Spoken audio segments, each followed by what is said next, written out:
კვირის თემა: ოკუპირებულ აფხაზეთში შექმნილი პოლიტიკური კრიზისი და შესაძლო შედეგები ჩვენ სიუჟეტში.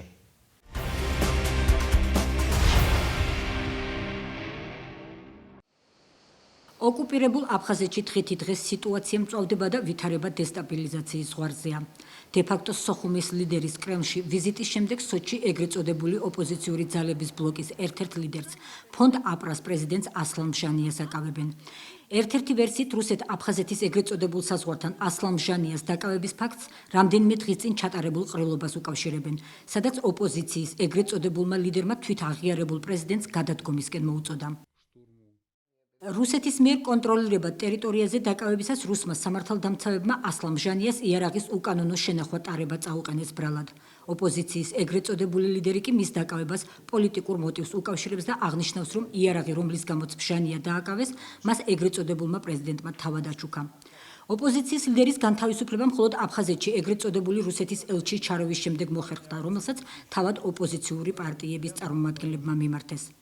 ოპოზიციურ პარტიათა გაერთიანება ამცახარაში მისი ლიდერის მსგავსად მიაჩნიათ, რომ ამ დაკავების უკან აფხაზეთის დე-ფაქტო ხელისუფლება დგას. პარტიის წევრების მტკიცებით რუსეთის სამართალდამცავი ორგანოები ჯერ კიდევ მანამდე ეძებდნენ საბაბს მჟანიას დასაკავებლად. აფხაზეთის მარიონეტული რეჟიმი ეგრეთ წოდებული ოპოზიციის ლიდერის დაკავებასთან რაიმე სახის კავშირს უარყოფს. აფხაზეთის ეგრეთ წოდებული პრეზიდენტის ადმინისტრაცია ამცახარას პოლიტსაბჭოს მოუწოდებს დაელოდონ რუსეთის ფედერაციის კომპეტენტური ორგანოების ოფიციალურ ინფორმაციას და მჟანიას დაკავების მიზეზების შესახებ თავი შეიკავონ სხვადასხვა სახის გამოგონილი ვერსიებისგან. აფხაზეთის ეგრეთ წოდებული შინაგან საქმეთა სამინისტროც კატეგორიულად უარყოფს ნებისმიერ განცხადებას იმის შესახებ, რომ ასლან მჟანია აფხაზური ხელისუფლების დაკვეთით დააკავეს.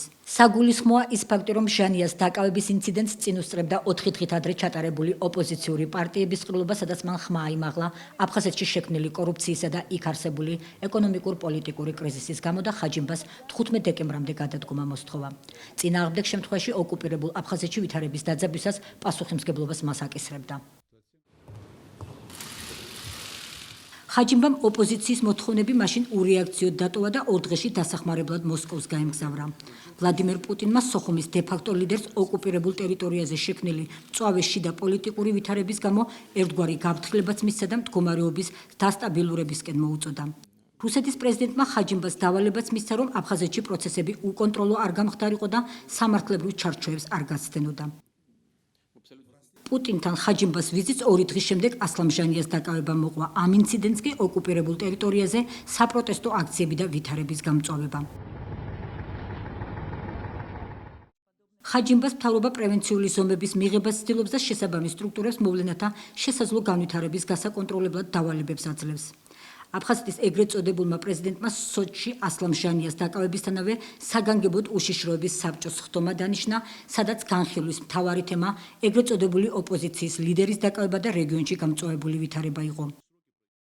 რაულ ხაჯიმბამ ძალოვან უწყებებს დაავალა შესაბამისი ზომები მიიღონ საზოგადოებრივი წესრიგის უზრუნველყოფისთვის და არ დაუშვან სიტუაციის გამწვავება. ეგრეთ წოდებული უშიშროების საბჭოს მდივანმა მუჰამედ კილბამ სხდომის შედეგებთან დაკავშირებით კომენტარი გააკეთა და აღნიშნა, რომ ოპოზიციის ზოგიერთი წარმომადგენელი ცდილობს განზრახ გაამწვავოს სიტუაცია აფხაზეთში. ეგრეთ წოდებულმა პარლამენტარმა თემურ გულიამ კი ხაჯიმბას მხარდაჭერა გამოუცხადა და ოპოზიციის წინააღმდეგ მკაცრი ზომების გამოყენებისკენ მოუწოდა. თემურ გულია ოპოზიციურ ძალებს პოპულისტებს უწოდებს და აღნიშნავს, რომ მათ არაფერი აქვთ სათქმელი პრეზიდენტისთვის, გარდა პოპულისტური დაუსაბუთებელი ლოზუნგებისა და გამონათქვამებისა. გულია ოპოზიციის წარმომადგენლებს შეახსენებს, რომ მათი მოქმედებები საზოგადოებას გახლეჩამდე და სისხლისღვრამდე მიიყვანს. რაულ ხაჯიმბას კი შექმნილი სიტუაციის გადაჭრას მხოლოდ უფრო მკაცრი კანონიერი საშუალებებით ურჩევს. თავის მხრივ ხაჯიმბას მრჩეველი ზანთარაია აღიარებს, რომ აფხაზეთში მთავარი პრობლემები კორუფცია და რთული კრიმინოგენული ვითარებაა. სოხუმში საუბრობენ იმაზეც, რომ ოპოზიცია უკანონო იარაღის შეძენას ცდილობს, რასაც ეგრეთ წოდებული ლიდერები უარყოფენ და ცილიწამებაში დე-ფაქტო მთავრობის შესაბამის უწყებებს ადანაშაულებენ. ამ ურთიერთდაპირისპირების ფონზე ოკუპირებულ რეგიონში შიშობენ, რომ ვითარება ოპოზიციის მიერ დაანონსებული 15 დეკემბრისთვის კიდევ უფრო დაიძაბება და უკონტროლო გახდება. ხაჯიმბას გადაყენებაზე ახლა უკვე არამარტო ოპოზიცია, არამედ კრემლის მთავარი პარტია ედინაია რასიას ადგილობრივი აფხაზური ორგანიზაციის წარმომადგენლებიც ალაპარაკდნენ. ედინაია აფხაზიას გაგრის ორგანიზაციის ხელმძღვანელი თემურ ხიშბა დაპირისპირების კიდევ უფრო გამწვავებას არ გამორიცხავს. შტორმს ან სერიოზულ დაპირისპირებას არ გამოურიცხავ არც ერთი მხარე კომპრომისზე არ მიდის. ამ დროს რუსეთის მხრიდან შეურაცხმყოფელი განცხადებები კეთდება. არც ერთი თანამდებობა არ ღირს ჩვენი მოქალაქეების სისხლად, აცხადებს თემურ ხიშბა. ოკუპირებულ რეგიონში არსებულ ვითარებას ოფიციალური თბილისიც გამოეხმაურა. როგორც საქართველოს ხელისუფლების წარმომადგენლები აცხადებენ, ქართული მხარე თვალყურს ადევნებს ოკუპირებულ აფხაზეთში მიმდინარე მოვლენებს, ეთნიკური აფხაზებისა და ქართველების ინტერესებიდან გამომდინარე. ქართველი ექსპერტები სოხუმში ვითარების უკიდურესად დაძაბვას არ გამორიცხავენ, თუმცა ფიქრობენ, რომ ეს მუდმივი დაპირისპირება ხაჯიმბას გადადგომით არ დასრულდება, რადგანაც ეგრეთ წოდებულ სტრატეგიულ და მოკავშირე რუსეთს ჯერჯერობით ხაჯიმბას კლანის მოკავშირეობა აწყობს. ეს დაკავება თან ზუსტად ეგრეთ წოდებულ საზღვარზე შემთხვევითი არ არის. ეს იყო მართლაც გაფრთხილება ოპოზიციისთვის.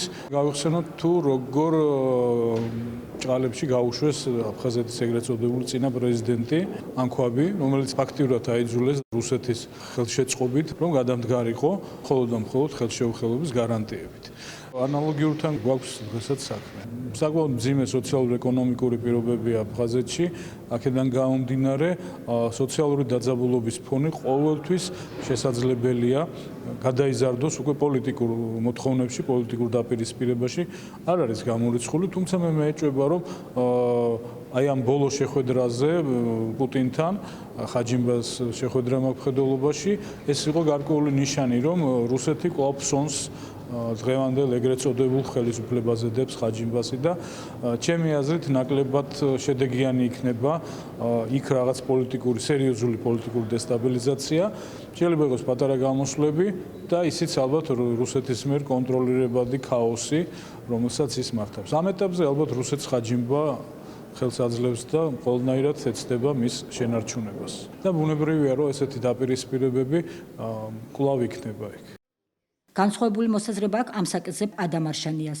პარლამენტარი არ გამორიცხავს, რომ კლანებს შორის ბრძოლა ხაჯიმბას გადაყენებით დასრულდეს, რადგანაც აფხაზური საზოგადოება ეგრეთ წოდებულ პრეზიდენტს არ აპატიებს მათი ინტერესების უგულებელყოფას და როგორც ისინი აცხადებენ, ეგრეთ წოდებული ანტისახელმწიფოებრივი გადაწყვეტილებების მიღებას.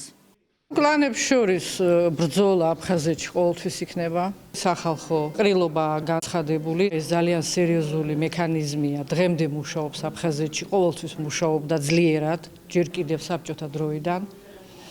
და რადგან ასე გადაწყვიტა აფხაზურმა საზოგადოებამ 15 დეკემბერს აუცილებლად ეს ჩატარდება, მაგრამ ამავდროულად ხაჯიმბას კრემლის მიერ მხარდაჭერილ პრეზიდენტს მიეცა დრო 15 დეკემბრამდე. თუ არ გადადგება სახალხო კრება, მე ვიცი, ნამდვილად უკან არ დაიხევს. არ დაიხევს. რასაკვირველია, ხაჯიმბა მხარდაჭერილია კრემლის მიერ, იმიტომ რომ ჯერ ერთი გამოზრდილია უშიშროების მიერ რუსეთის და მეორე, რატომ მოიყვანეს თავის დროზე ის იქ სათავეში? პირველ რიგში იმისათვის, რომ მას მოეწერა ხელი სტრატეგიულ პარტნიორობაზე შეთანხმებას. ხაჯიმბას აფრთხილებდნენ აფხაზები, რომ თუ მოაწერ ხელს ისე, რომ ეს ჩვენ არ მოგვეწონება, არ იქნება პრეზიდენტი. კიდევაც უსრულებენ ამ დანაპირებს. როგორ დამთავრდება ეს დაპირისპირება? ნახოთ, თვითონ ელიტა პოლიტიკური აფხაზეთში ისე დღეშია.